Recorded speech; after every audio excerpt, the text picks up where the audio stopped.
Disney's Amphibia is a show that I don't really think that needs that much of an introduction, especially if you follow me on Twitter. This show is honestly one of the best shows I've seen come out of Disney TV animation in recent years. It has such a good story, good characters, good lore, the list could go on. So, let's see why that's the case, in my opinion.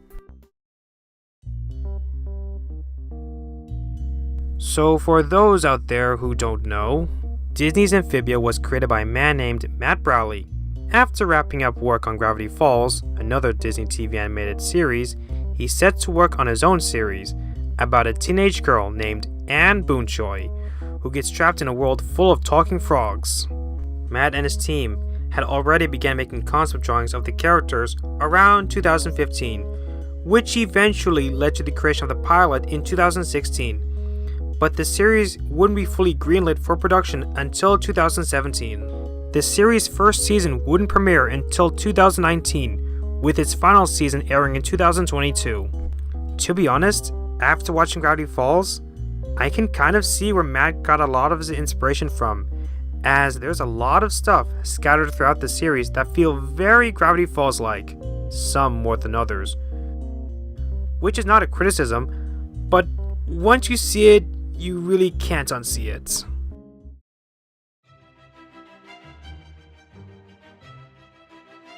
Compared to some of the other serialized series I've seen recently, Amphibia's story isn't really all that complex.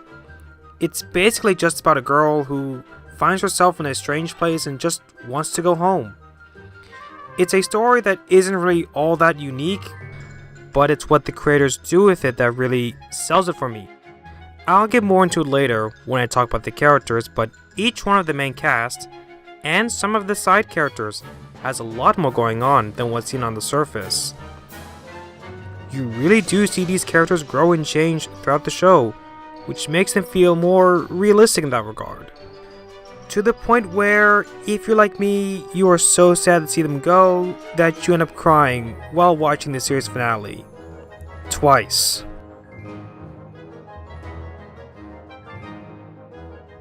I think a good example of a character that's really grown over the course of the show is, well, the show's main protagonist, Anne.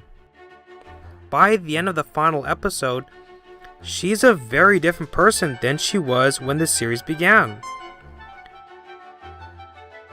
And the same can be said for the rest of the cast, especially Sasha, which I'll get more into later.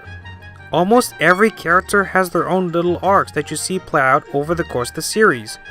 While not all of the characters' arcs tie into the main overarching story, they're still very enjoyable to see play out. And the ones that do tie into the main story, in one way or another, help with the show's messages about change, letting go, and no matter the distance or the length of time spent apart, your friends are still your friends. Which I think this series did a good job of conveying, for the most part at least.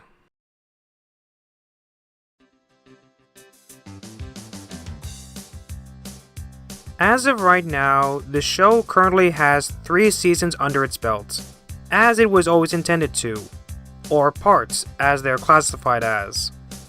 I kind of like this structure actually, as it's supposed to be a 3-act story. Part 1 is the introduction, Part 2 is the rising act, and Part 3 is the falling act and overall conclusion to the story.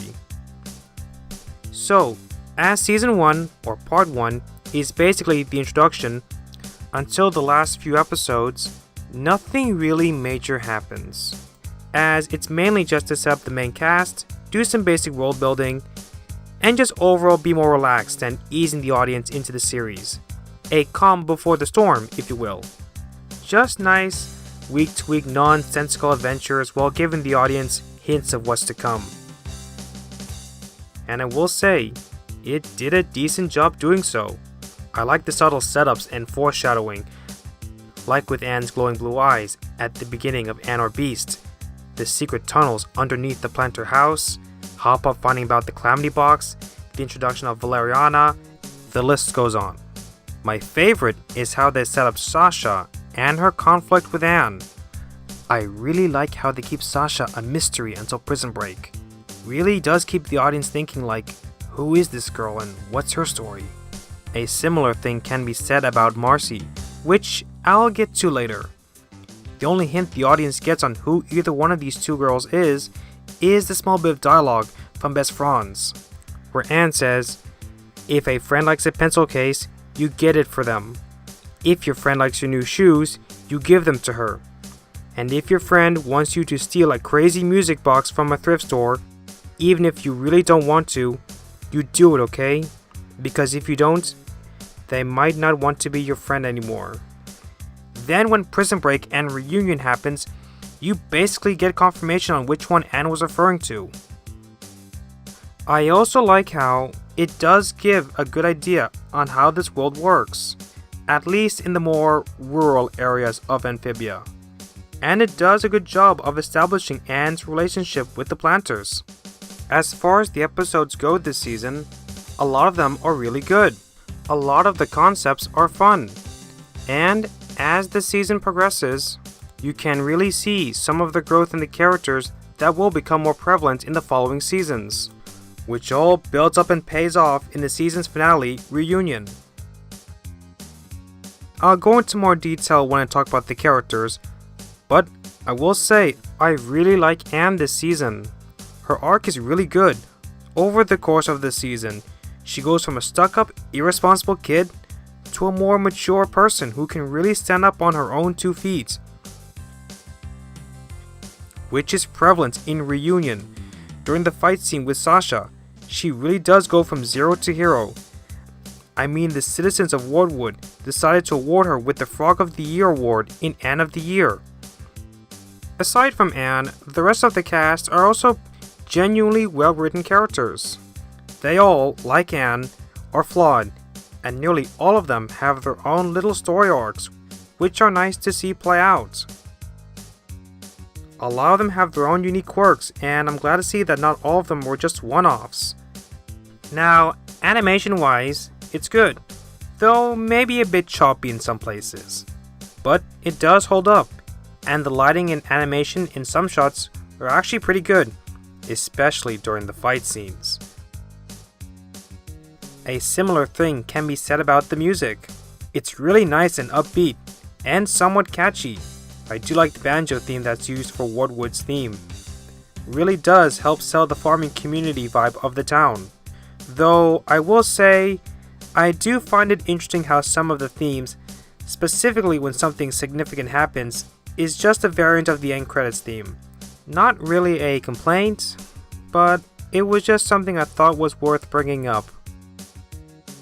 Now, Season 1 is not my favorite, mainly because of its slow pacing and just how non-story driven it is.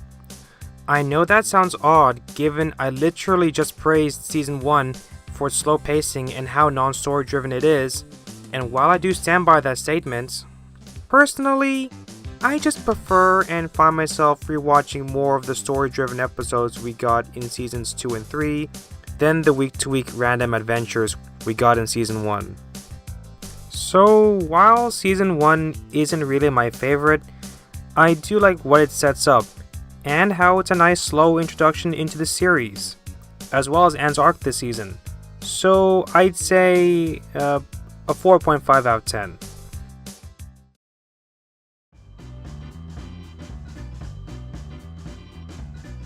Now, Season 2 is when the plot can really begin. We get to see more of this amphibious world and learn more about how things work. We also get to see new characters and finally get some answers to what the Calamity Box is, while also dropping more hints that there's something bigger going on here. And it all comes to a head in the Season 2 finale, True Colors, where we finally get some idea of what's really going on here. Now, Season 2 is honestly my favorite out of all 3 seasons. This season just feels much more story-driven than Season 1. The pacing feels a bit faster, and the characters continue to grow this season. As this is the second season, the audience should by now know who the characters are, so now we can go more in depth about them. We learn that Anne is trying to figure out what person she wants to be, which helps sets up what's to come later on in Season 3. We see Polly learning to be less reckless, and maybe a bit more responsible, but that doesn't fully stick until season 3. We also learn about Hop-Pop's desire to be an actor, and we get some idea as to why Sasha is the way she is, and the list goes on. Not only does the main cast get more development this season, but also the side characters like Ivy, Maddie, Toadie, Wally, etc.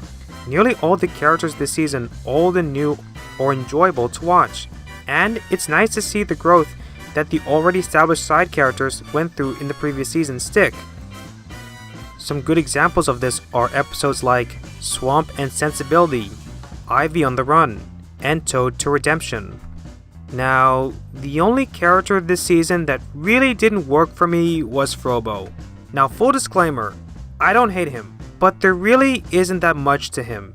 He felt more like a plot device for Polly's arc than an actual character. Like, they don't really give him that much to do this season, or really in the show in general. Unlike the rest of the main cast who feel like they add something major to the story in one way or another, aside from Polly's arc, he never really felt like he was that much of a major character. Now, I like the whole mystery aspect to him at the beginning of the season, I just wish more was done with him. But aside from that, this season does a good job of building off of what the first season set up. A lot of the episodes are fun to watch, and I like the added lore sprinkled throughout some of them. And again, some of the new characters this season are really well written and fun to watch. I will say, I kind of like the road trip aspect of the first half of the season. It allows us to have the standard week-to-week adventure structure, while also helping with more world building, and also building up hype for what's to come later on this season. I also like how we get to see nearly all the locations on the Amphibia map, though it would have been nice if we got to see more locations, like Sasha's castle, that was briefly shown in her theme song Takeover, or at least what happened to it after Grimes' Toad army fell, considering what's said in the theme song Takeovers for Sasha and Marcy are canon, though I can understand why due to time, but still. In terms of the music, it's really good and I'd say an improvement over last season. Out of all 3 seasons, this season honestly has my favorite end credits theme. It's just so nice and calming as the main cast make the way to Newtopia, or back to Wardwood, depending on which half of the season you're watching. I also like the lyrical songs this season. Heartstomper's a bop, and It's No Big Deal is really nice to listen to. Though if I'm going to be honest, I kind of prefer the version that was used for the season 3 teaser trailer. But it's not just the music. The animation this season is also really good. Just like the music, it really does feel like a step up from last season, which is apparent in a few of the episodes. I mean, just watch Anne going Super Saiyan in true colors. It's so good. So overall, this season is a vast improvement over the previous season. There really isn't one bad episode I can name off of from this season. They're all well written, and they all have a strong sense of continuity, and give off a strong sense of we are really building up to something major. Unlike last season where, for the most part, everything felt very self-contained, and just didn't feel like we were building up to something. Until the later half of the season. Also, some of the jokes and references this season are pretty clever, if I'm going to be honest. There's not much else I can say. Aside from a few critiques, this season is a step up from last season. Good episodes, good characters, good world building, the list goes on, which is more than I can say for season 3. So I'll say a 7 out of 10.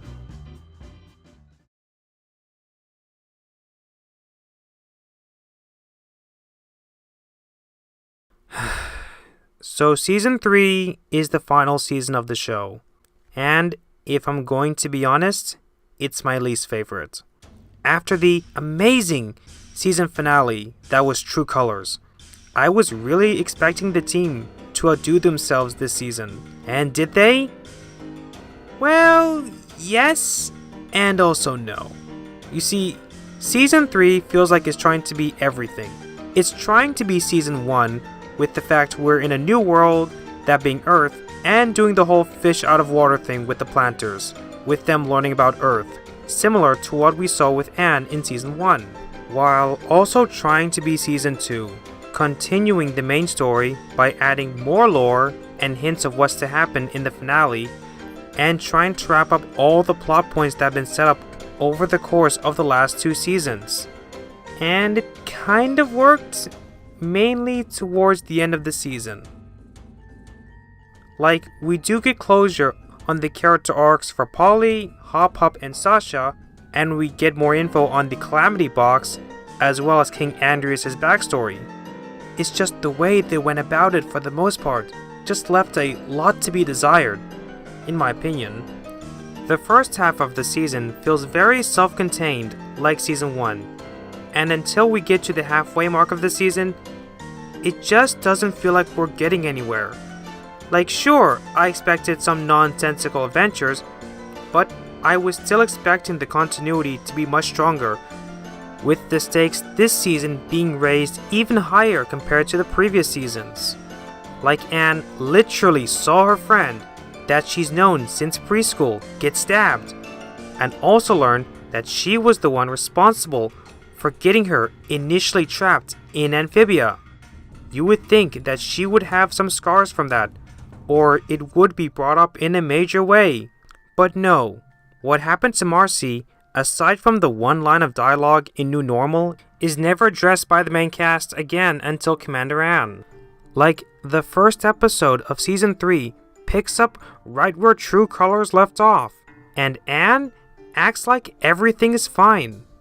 I guess it's her being in denial, which is understandable.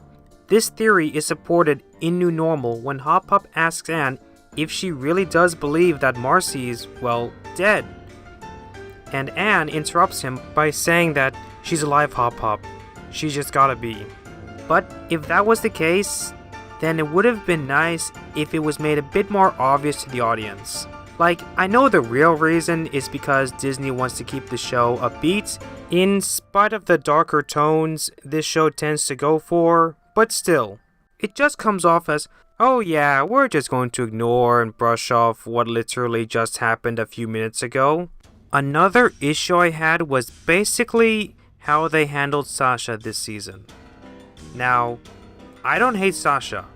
She's honestly my favorite out of the 3 Calamity girls, and I really like her arc in the show, but I felt like her redemption arc was very rushed. Like, she literally tried to kill Hop-Hop and hold the entire town of Wartwood hostage, a town whose motto is slower to accept and even slower to respect. I get that she and Grime spent a few days in Wardwood with Anne, Marcy, and the Planters prior to True Colors, but even so, the citizens seemed very apprehensive to accept them in those episodes. But here, they just immediately trust what they're saying about Anne and the Planters going off on a mission, and having her and Grime protect them.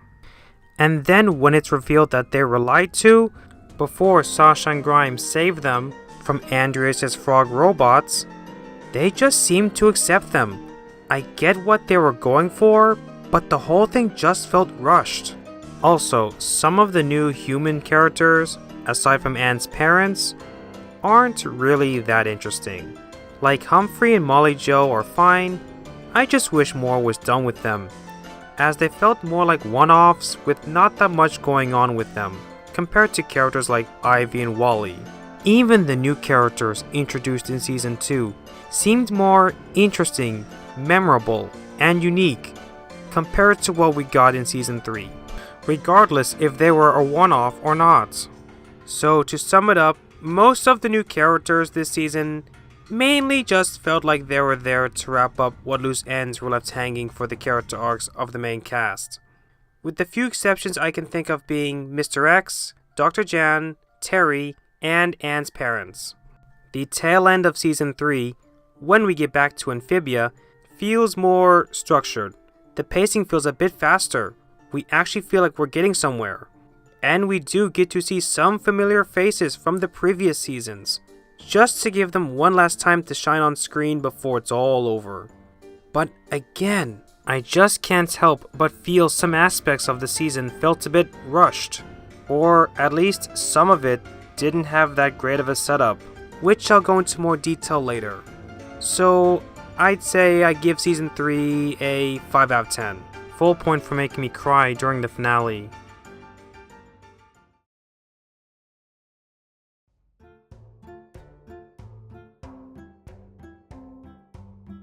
The characters are honestly one of this show's greatest strengths. As stated previously, most of them don't feel one note, and they nearly all feel like there is some sort of depth to them. As stated before, Anne's arc and overall growth as a character is pretty good. Again, she goes from a bit of a stuck-up, arrogant, irresponsible, and somewhat of a pushover of a character to a more mature, responsible, and selfless character. And it all comes to pass when she does the most selfless thing she could do, that being sacrificing herself to save Amphibia and all of her friends and family. I also like the little detail of her not liking frogs at the beginning of the series, and how she ends up liking them by the end of it, to the point where, as seen in the time skip, she's working with them at the aquarium, with a whole exhibit modeled after Amphibia. Sprig is also a treat. Similar to Anne, he also goes through a similar character arc. He starts out as a crazy kid who just wants to have friends and seems to want to have the approval of everyone. But by the end, he understands that A, not everyone is going to like him, sort of, and B, if he wants people to like and respect him, he needs to earn that. Because of that, he grows into a much more mature, responsible character. I will say that he's my favorite out of all the amphibious characters in the show.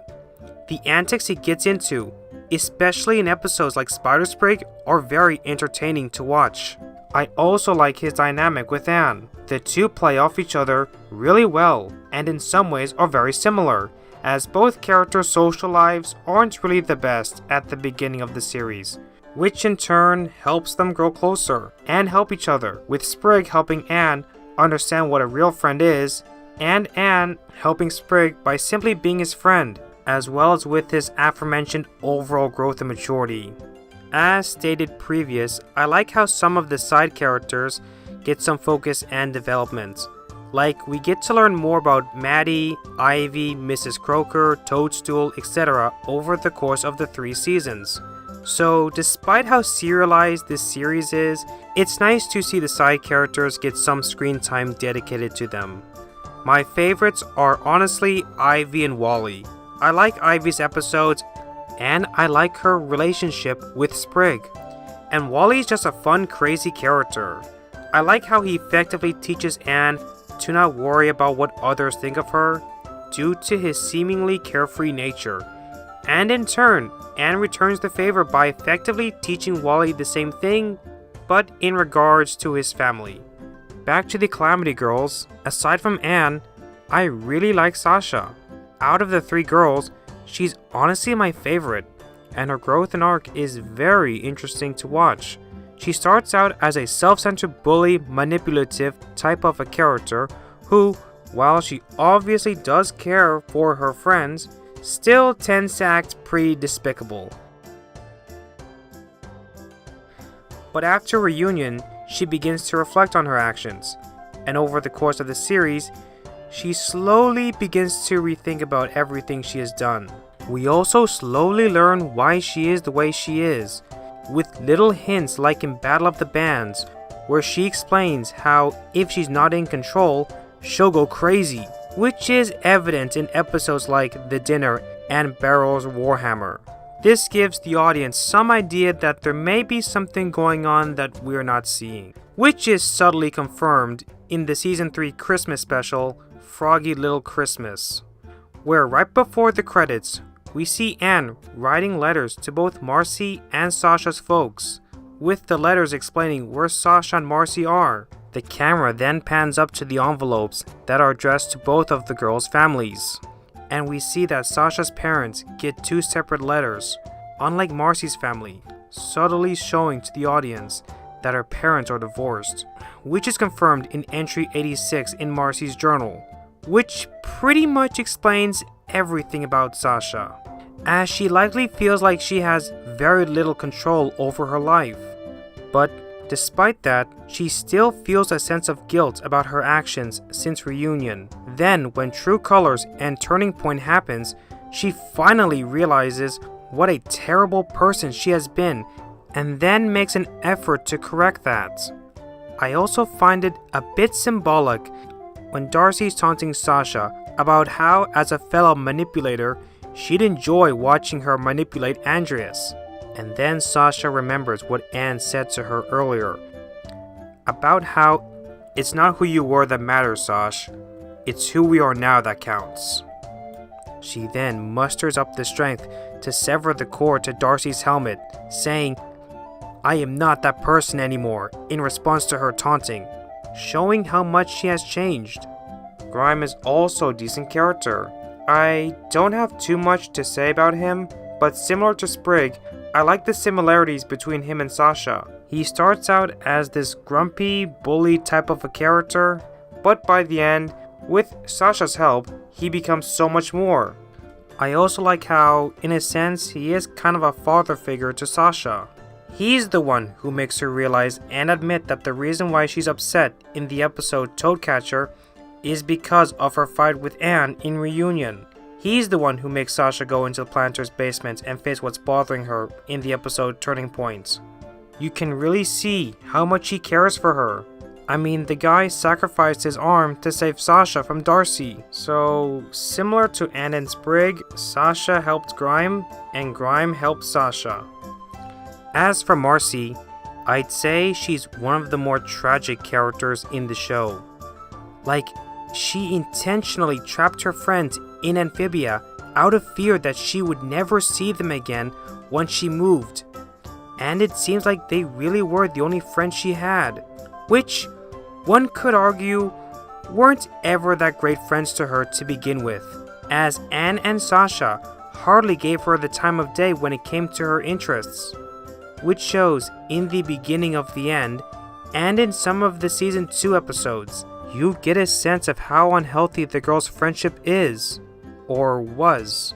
Like, during the flashback sequence at the start of the beginning of the end, you have Sasha and Anne not caring about the movie that Marcy chose to watch, basically falling asleep while watching it.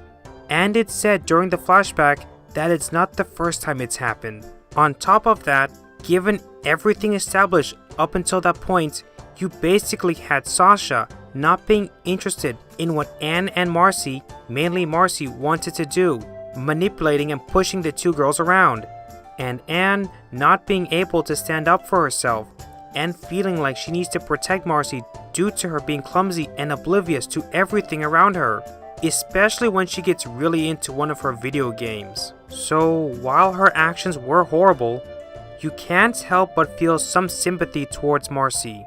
And by the end of the series, she understands that she can't make her friends want what she wants, and has to accept that, as by forcing them to be a part of her fantasy, she nearly lost them as friends. And she ultimately decides to face the reality that not everything will stay the same, and that it's better to face reality as opposed to running away from it. And she does this towards the end of the series finale, The Hardest Thing, by returning to Earth with Anne and Sasha and moving away with her parents. As due to her trying to run away from the reality of her world, she ended up getting herself and a lot of other people, mainly herself, hurt. Kind of similar to what happened to Mabel during the series finale of Gravity Falls, Weirdmageddon. Though, in a weird way, Marcy getting herself and her friends trapped in Amphibia may have helped their friendship bond grow stronger than it's ever been. Like, it helped Marcy with her struggles and realizing that things change, but despite that, they'll always be friends, no matter what. And also helped all three girls, mainly Anne and Sasha, realize the problems with their friendship, thanks to the time they spent apart while trapped in Amphibia. And they all became better people and better friends in the end. Aside from that, she's still a funny, quirky character, and I like her dynamic with Maddie. I just wish we saw more of it outside of the one episode we got. Hop Hop is also a decent character. he makes for a decent authority figure to Anne, Sprig, and Polly. I also like his growth from an old, set in his ways, and somewhat paranoid type of a character to a more relaxed and open-minded person. I also like how it's hinted that part of the reason for him being the way he is likely due to survivor's guilt because of what happened to Sprig and Polly's parents, and how he couldn't save them, ultimately leading to him feeling like he's a bit responsible for what happened to them, as shown in Season 2's After the Rain. And while yes, him burying the Calamity Box was a bit messed up, he did it out of fear and wanting to protect the ones he loves.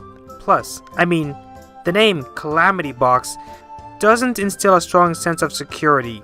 Aside from that, he's just an overall fun character, and I also like his little subplot with him being an aspiring actor, but ultimately ending with him wanting to be a director.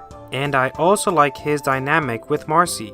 I just wish it was given more focus, like maybe a full-blown episode or something, given how similar their interests are, as shown in Marcy at the Gates, Friend of Frobo, and in Marcy's theme song Takeover.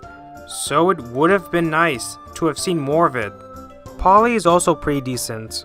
I honestly don't have that much to say about her, but I do like how, mainly in Season 2 and 3, she goes from a very chaotic character to a more mature and frankly intelligent character. I just wish that we saw more of her technological engineering knowledge that she gained in fixing Frobo, as outside of that episode, we only get to see it in 2 other episodes, those being Escape to Amphibia and All In. Mr. X and the FBI agents were also an interesting set of secondary villains, and it was nice to see them, albeit off screen, eventually come around and help the main cast defeat Andreas and the Corps. Speaking of which, out of all the Disney TVA villains I have seen recently, King Andreas and the Corps are some of the best villains I've seen. I like the bit of subversion with Andreas when we're first introduced to him. He seems like such a happy, jolly guy at first, but as the season goes on, you begin to think that there is something not right with this guy, which is somewhat confirmed at the end of the episode, The First Temple, with that scene with him and what would later be revealed as the Corps. But it wouldn't be fully confirmed until True Colors that this guy is evil.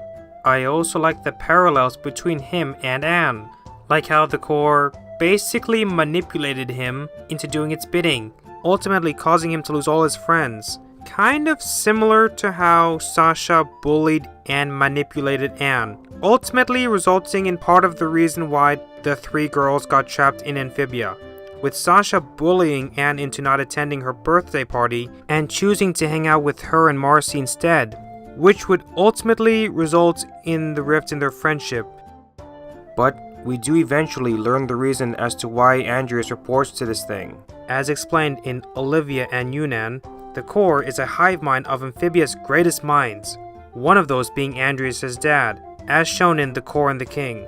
Episodes such as this one, All In, and The Hardest Thing make it clear that he wants his dad to be proud of him, but it also shows that he's not fully on board with their invasion plans.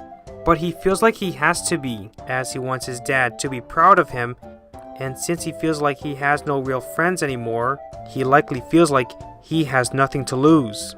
Though, despite that, it's clear that he is remorseful for what he has done, which shows in episodes like Olivia and Yunnan, where he tries to convince the Corps to not use Marcy as a vessel, or looking away during the scene when the Corps is possessing Marcy's body.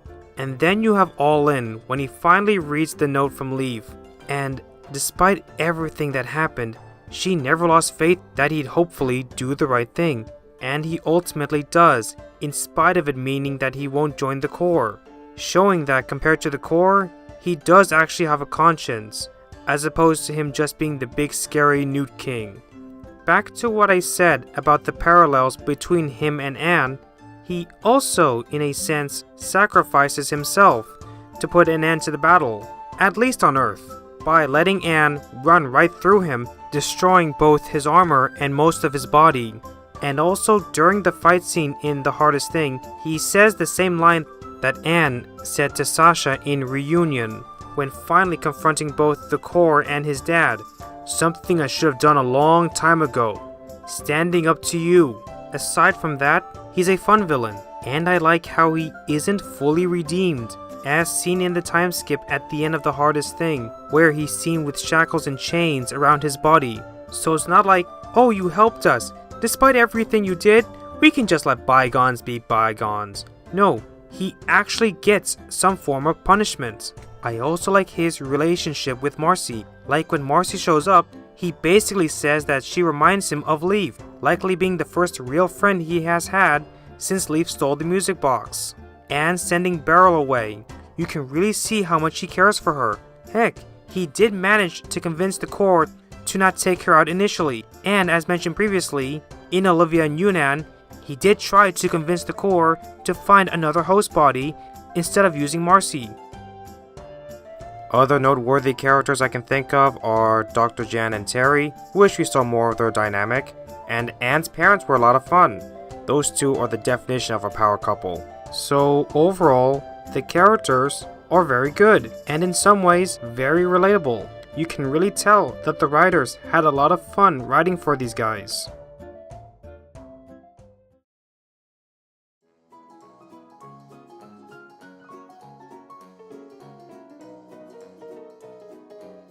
I'll keep this part brief, since I've already talked about most of the good aspects. As stated before, most of the characters are well written, and it's so nice to see them grow over the course of the show. Some of the character pairings that we get to see are fun to watch, like Anne and Sprig, Sprig and Polly, the Calamity Girls, Grime and Sasha, etc. They all play off each other really well. I've said it before, but I'll say it again. The score for this show is really good. Again, I really like the end credits music, especially for Season 2. The end credits theme for Season 3 isn't bad by any means. It's catchy, but it feels like such a stark contrast compared to the calm, slow themes used from the previous 2 seasons. The other songs are also great. Heartstomper is such a catchy beat to listen to. Both the instrumental and lyrical versions of the opening theme song are also nice. And I do find it funny how they managed to sneak it into the background of the episode Thai Feud. And both versions of the song, It's No Big Deal, are also bangers. But the other non-lyrical songs are also good. Again, I like the banjo western theme for Wardwood, and the music that's played during either fight scenes, grand or intense moments are a treat to listen to. Seriously, go ahead and listen to them yourselves. The score for this show is amazing, in my opinion. Animation-wise, it's pretty good. The visuals are pleasing to look at, especially in the Amphibia world. Each amphibious character and location has their own unique designs to them. Though I will say the animation is a bit choppy during Season 1. It definitely gets better as the show goes on. The animation, it's at its peak during the season finale fight scenes. It just looks so good. I also like the strong continuity of the story. Nearly everything introduced all comes back in one way or another. While there are some skippable episodes, mainly in Seasons 1 and 3, I would recommend that you watch them all, as you might just miss something important, be it character growth, a new plot point, or a new character. The list goes on. The foreshadowing that's present in some of the episodes is also very good, like regarding Anne's powers. Her eyes glow blue in the first episodes of Seasons 1 and 2, and the sword that Trutonio gave her in combat camp and the bow she uses in the fantasy sequence in Anne Hunter are blue. A similar thing can be said for the other girls, like how Marcy's eyes glow green in Marcy at the Gates, and Sasha's eyes glow pink in Beryl's Warhammer. Then you have the subtle hints of Sasha seemingly having second thoughts about what she's doing, all building up to what we see in Turning Point and Commander Anne in Season 3. The world building in this show is also really good. The first season gave us a basic idea of how this amphibious world works. Then comes Season 2, we really get to see and learn more details about this world. We see that there are other biomes and towns outside of Frog Valley. We also learn that they have their own credit system, gas stations, or equivalency to a gas station. And later on, as shown during the flashback sequences in True Colors and The Core and the King, we learn that decades ago, Amphibia was once a futuristic world with computers, robots, weapons, etc. prior to Leaf stealing the Calamity Box. I also like how the end of the show is, well, the end. There's very little left to cover story-wise. And while it would have been nice to leave an obvious door open for more stories, which I'll get to later, I kind of like how it's made clear that that's not the case with this show. Once that portal closes, it's over. No more teen girl adventures in a frog world, which kind of helps with the show's message about change and how your friends are still your friends, no matter how much time spent apart or the distance. Other good noteworthy things are how the intro is changed for each season. Kind of gives each season a nice fresh vibe, so to speak. I also like how they went through the effort to change the intro in correlation with certain episodes of Season 3. For example, the first few episodes until Olivia and Yunnan show Marcy in her rejuvenation tank. Then, after Olivia and Yunnan, the scene in the intro is changed to show Darcy. Then you have the end of the intro, which shows most of the main cast, until Olivia and Yunnan, where afterwards Darcy is added. And finally, I also like the subtle references to other Disney and non-Disney related content sprinkled throughout the show, especially in Season 3. Seriously, just watch any of the Earth episodes in Season 3, like Hop Till You Drop or Mr. X. Some of them are pretty clever.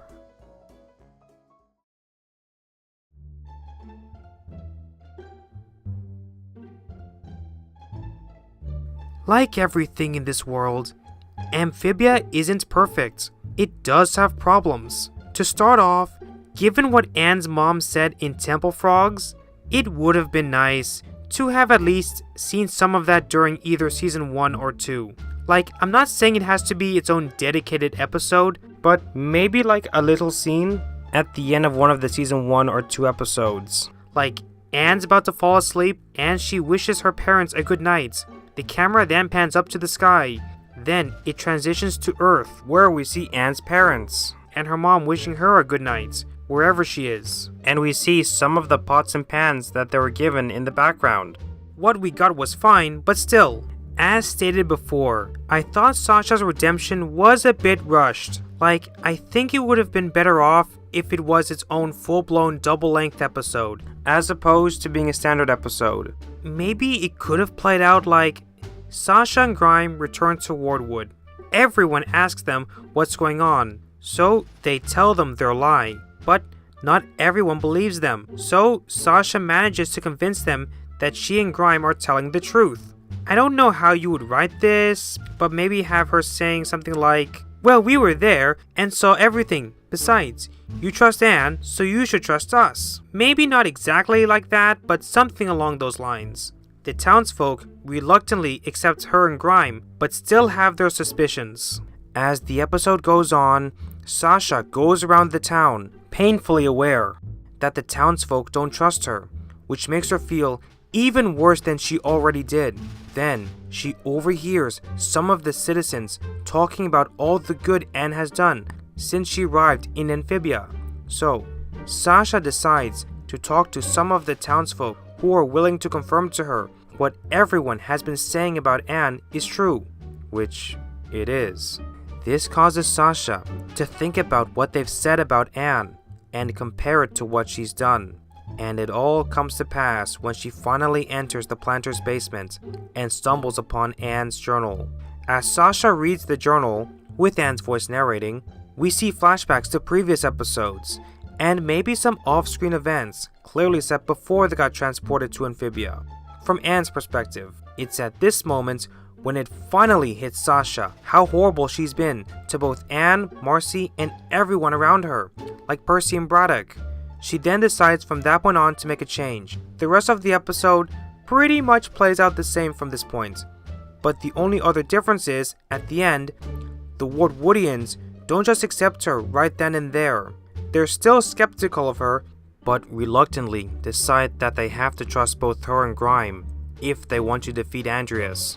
The rest of the season plays out the same from this point, but now the only difference is there's more of a back and forth between what's happening on both Earth and Amphibia compared to what we actually got. We see Sasha and Grime training the Woodwoodians for battle, and we see her slowly gaining their trust to the point where they decide to make her the official leader of the rebellion. And we also see her slowly change from the manipulative bully she was into the more caring, responsible leader we see towards the end of the season. But deep down, she still doesn't feel like she's worthy of being their leader, setting up what we see in Commander Anne. It just feels like a lot of major events and growth happened that we just didn't get to see, only getting small hints of it in episodes like Commander Anne and Sasha's Angels. Another issue I have is Anne's powers. The main problem I have with it is that in True Colors, and the few times she used them prior to Escape to Amphibia, it's clear that she doesn't have full control of her powers. But then, come Escape to Amphibia, she seems to just right then and there have full control of her powers, and seems to understand what she's capable of, and retains that control for the remainder of the series. Maybe they could have done something where both Terry and Dr. Jan help her learn more about her powers, and how to use them properly, so she doesn't constantly pass out as they slowly build the portal they need to get back to Amphibia. Also, there's the bit at the end of New Normal, where Anne says how using her powers makes her feel bad, and then she tries to open the door to her parents' car, but her arms don't work for some reason. Like, it's never brought up again. So maybe they could have done something where using her powers not only uses up all her energy, causing her to faint, but it's also causing more problems for her body. So maybe they could have had it where every time she uses her powers, it slowly causes her body to deteriorate. It's subtle at first, but the more she uses her powers, the worse it gets. She tries to keep it a secret from everyone, but it's very clear to everyone around her that there's something wrong with her. Then come the hardest thing. She's still able to function, but due to the fight in All In, her body is weakened to the point where if she uses her powers one more time, she will not come back. And deep down, she knows it. She initially hesitates a little, but ultimately decides to get fully charged up to defeat the core and save Amphibia, hoping that maybe there is a chance that she might come back, adding a little more weight to her decision to use the spell. Just like in the original episode, Sasha and Marcy's strength begin to fade due to their bodies not being used to the Calamity powers. Anne, knowing that she won't be coming back and that her body is used to the Calamity Stone's power, then decides to use the spell. I know it all sounds a bit dark, but bear in mind, this is the same show that showed a 13-year-old get stabbed on screen and then later on get possessed by an artificial hive mind. And then we see another character get his arm chopped off, and then we see another preteen effectively get her back sliced open, and then we see another preteen pass on screen, Infinity War style. So yeah, it may seem dark, but this show has already shown that it has the guts to go to dark places. So I don't think it would have been too far out of the question for them to have done something like I suggested. There are also some things I wish we saw more of, like in Season 2. It's established that after Toad Tower fell, Grime's Toad Army were basically fired by Andreas, and a bounty was put on Grime, causing most of the Toads to become bandits, like Bog. Well, in Toad to Redemption, we see that Bog is made the new leader of Toad Tower at the end of the episode, and they seem to hint that he's going to come back as some sort of threat. But it never happens. We never see either Bog or his gang after this, aside from the billboard during the time skip in The Hardest Thing, where Bog and his buddies are now movers. I also wish more was done with Frobo. Now again, I don't hate Frobo, I think he's a fun character, but again, there really isn't that much to him. Again, if anything, he felt more like a tool for Polly's growth, and more of a weapon for the main cast to use during fight scenes. but that's it. The most growth and development he gets is in his introduction episode, Friend or Frobo, and that's basically it. Like, maybe he could have been used as some form of a lookout for other Frobots. As seen in Ant's Terminator, he can sense when other Frobots are around. Or maybe as some form of a conscience for Polly, helping with her growth. As seen at the end of the episode, Friend or Frobo, she says that she'll look after him and be his big sister. But the only time we see this is in fixing Frobo. Like, I don't know, just something, as he didn't get that much to do over the course of the series. Another issue I have is Anne's parents, more specifically, Anne's dad. Now, don't get me wrong, I like him as a character, and his dynamic with Anne, his wife, and the planters is nice. The problem I have is that they put so much emphasis on Anne's mom in seasons 1 and 2. But her dad got nothing, aside from a mention in the episode Fort in the Road. I mean, the main plot of the episode Hopping Mall was Anne trying to get a present for her mom. But does her dad get anything? Nope. So I wish Anne's dad got the same treatment as Anne's mom back in seasons 1 and 2. The other issues I have are more nitpicks if anything, like how they never revealed the names of Anne's parents or fully showed Marcy and Sasha's parents outside of Marcy's journal, which I'll get to later. And also, how we never got to see Marcy's little night guard team fully animated outside of her theme song Takeover. Like, yeah, I know some of this stuff was thought of and developed later on after the series, but still, considering it said in Marcy's journal that they left Newtopia after leaving the Newtopian Night Guard, it would have been nice to have seen some of them during Anne and the Planters' travels to Newtopia, like maybe for a scene or two in the background or something. Also, I kind of found the Planters' interactions on Earth a bit odd.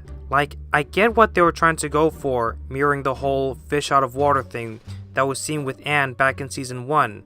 But my main issue with it is the way they went about it. Like, they seem to have never seen buses or theaters, which is stuff they have back in Amphibia, as seen in seasons 1 and 2. Okay, maybe not movie theaters, but it's still a theater. I don't know, it just came off as a bit odd.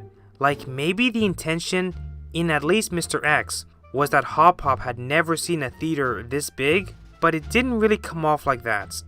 To me at least. And finally, and this is more of a minor nitpick, but it would have been nice if they changed the intro for the tail end of season 3. Like, the intro until Escape to Amphibia makes sense, as the main cast is now stuck on Earth. But after Escape to Amphibia, the main cast spends a majority of the time in Amphibia. Like, yeah, I know it would have been expensive to make a brand new intro, but considering that they managed to change the intro to accommodate Darcy after Olivia and Yunnan, why not go the full mile? As the intro for the tail end of season 3 isn't that reflective of the episodes that are shown. So yeah, my main issues overall stem from things that either feel a bit rushed or just not given enough focus on, like Sasha's whole redemption, or what I said about Frobo and Bog, which is an issue not exclusive to Amphibia but to a lot of TV shows and movies, which is somewhat understandable, but still.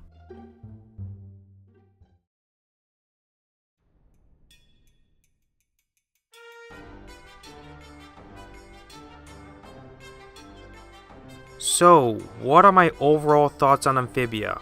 It's pretty obvious that while not perfect, it's still a solid show. It's clear that the team put a lot of time and care into it, and I can really see the passion in this.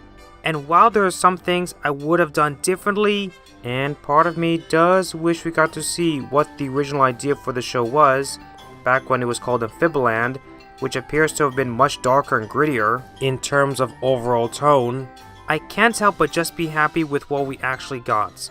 Considering I ended up crying twice while watching the finale. The first being the scene when the Calamity Girls go through the portal one last time, and the second being the end of the time skip scene when Sasha and Marcy go visit Anne at the aquarium for her birthday. You really see these characters grow and develop, and by the end, you're just filled with nothing but satisfaction of where they ended up. I've seen a bit of talk about how the show could potentially continue, like having some form of a spin-off with Ivy, Sprague, and Polly, where they go explore the new continents, now that the moon has been destroyed and basically screwed up the planet's gravity.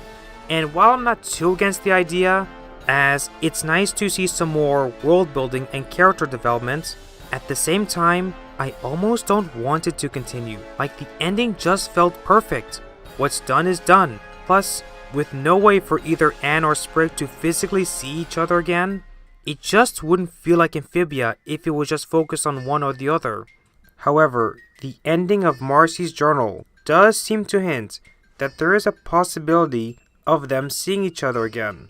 But only time will tell. Speaking of Marcy's journal, I highly recommend that you pick it up if you're a fan of the show, and especially if you're a Marcy fan, as this book has a lot of extra lore about Amphibia, as well as going into more detail about what Marcy was doing before she met up with the main cast. The book also shows some of her struggles with her decision to get her friends trapped in Amphibia, and it also shows her perspective on some of the events in the show, like True Colors, causing some scenes in the show to hit a bit differently, as well as going into a bit more detail about what the three girls, mainly Marcy, did after they returned to Earth in The Hardest Thing. Not going to give any more spoilers here, as I highly recommend you go buy the book, particularly the hardcover version, as the sleeve also doubles as a map of Amphibia, which is a nice detail. So, with all that being said, I give Amphibia a solid 8 out of 10. This has been Sodor Pro, thanks for watching, and until the next video, see you next time.